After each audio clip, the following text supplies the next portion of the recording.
আজকে আমি বাচ্চাদের ভীষণ পছন্দের একটি খাবার নিয়ে আসলাম। বাচ্চারা যে খাবারটা ভীষণ পছন্দ করে খায়, ওই খাবার দিয়ে একটা নাস্তা তৈরি করে নিলাম। হ্যালো এভরিওয়ান, আসসালামু আলাইকুম। মিমের আম্মুর ইউটিউব চ্যানেলে তোমাদের সবাইকে জানাচ্ছি স্বাগতম। কেমন আছো তোমরা সবাই? আশা করি যে যেখানে আছো ভালো আছো, সুস্থ আছো। আলহামদুলিল্লাহ, আল্লাহর অশেষ রহমতে আমিও ভালো আছি। প্রতিদিনের মতো চলে আসলাম আমি আজকে আরেকটা ভিডিও নিয়ে। ভিডিওতে লাগবে আমার প্রথমে একটা চিপস আর 2টা ডিম, একটা ম্যাগি মশলা। আর এই যে এখানে আমি কেটে নিয়েছি টমেটো, পেঁয়াজ, কাঁচামরিচ, ধনিয়া পাতা। প্রতিদিন তো আমি অনেক রান্না শেয়ার করি, অনেক কিছু শেয়ার করি। আজকে কোনো রান্না না, এই চিপস দিয়ে দারুণ মজার একটা নাস্তা তৈরি করে নিব, এটাই শেয়ার করব তোমাদের সাথে। আমার প্রিয় প্রিয় আপুরা আমার সাথে থাকি, এই রেসিপিটা একবার দেখে যাও, ঘরে বাচ্চাদেরকে তৈরি করে দিবা, দেখবা বাচ্চারা ভীষণ পছন্দ করে এই নাস্তাটা খেয়ে নিবে। আমি প্রথমে বুঝতে পারিনি এই নাস্তাটা এত মজার হবে, তাহলে একটু বেশি করে বানিয়ে নিতাম।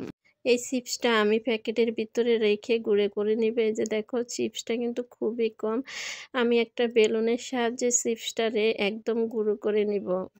চিপসটা আস্ত থাকা যাবে না, একদম গুঁড়ো করে নিব। দেখো, প্লেটে রেখে আমি গুঁড়ো করতে পারতাছি না, তাই আমি নিচে রেখে একদম খুবই ভালো করে গুঁড়ো করে নিলাম। চিপসটা গুঁড়া হয়ে গেলে এবার আমি বাটির মধ্যে 2টা ডিম ভেঙে নিব।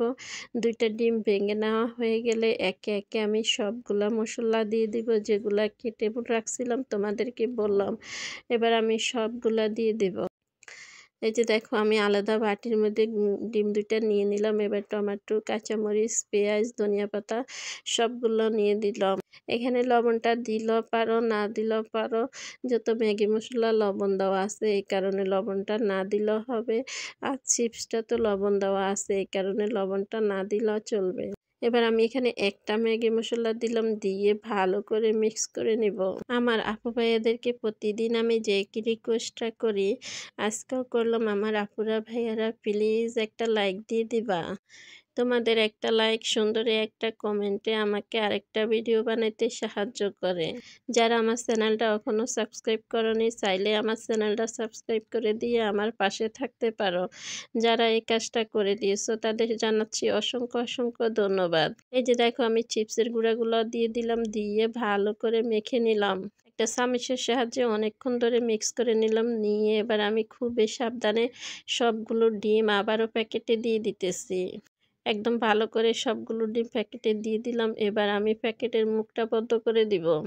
তোমাদের যেভাবে সহজ হয় ওইভাবে প্যাকেটের মুখটা বন্ধ করে দিবা, তাহলে আমার কাছে মনে হইতেছে মোম দিয়ে লাগিয়ে দিলে খুবই সহজে তাড়াতাড়ি আটকে যাবে প্যাকেটের মুখটা। তাই আমি এখানে মোম জ্বালিয়ে নিলাম। নিয়ে এবার প্যাকেটের মুখটা বন্ধ করে দিতেছি। প্রথমে প্যাকেটের মুখটা একটু আটকিতে চায় না, বারে বারে খুলে আসে, তারপরে খুবই জোর করে প্যাকেটের মুখটা আটকেই দিলাম। প্যাকেটের মুখটা আটকানো হয়ে গেলে আমি এবার দেখো কি করি। এখানে আমি আগে থেকে একটা পাতিলে গরম পানি বসিয়ে দিলাম। এবার গরম পানির উপরে আস্তে করে প্যাকেটটা দিয়ে দিলাম, দিয়ে ঢাকনা দিয়ে 20 মিনিট রেখে দিব। এই যে 20 মিনিট পরে দেখো, আমি প্যাকেটটা নামিয়ে নিলাম। এই যে দেখো, খুবই সুন্দর নরম তুলতুলে একটা নাস্তা হয়ে গেল। বাচ্চাদের টিফিনে বা বিকালের নাস্তা হিসেবে এই রেসিপিটা কিন্তু দারুণ। এই যে দেখো, খুবই গরম। আমি এবার কেটে নিতেছি। কাইটা তোমাদেরকে একটু দেখাই দিতেছি, খুবই গরম, আমি কাটতে পারতেছি না।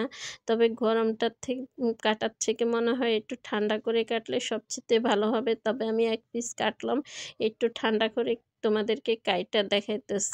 দেখো, একটু ঠান্ডা হওয়ার পরে আমি কাটলাম। দেখো, খুবই সুন্দর একটা নাস্তা হয়ে গেল। কেমন হয়েছে সবাই কমেন্টে জানাবা।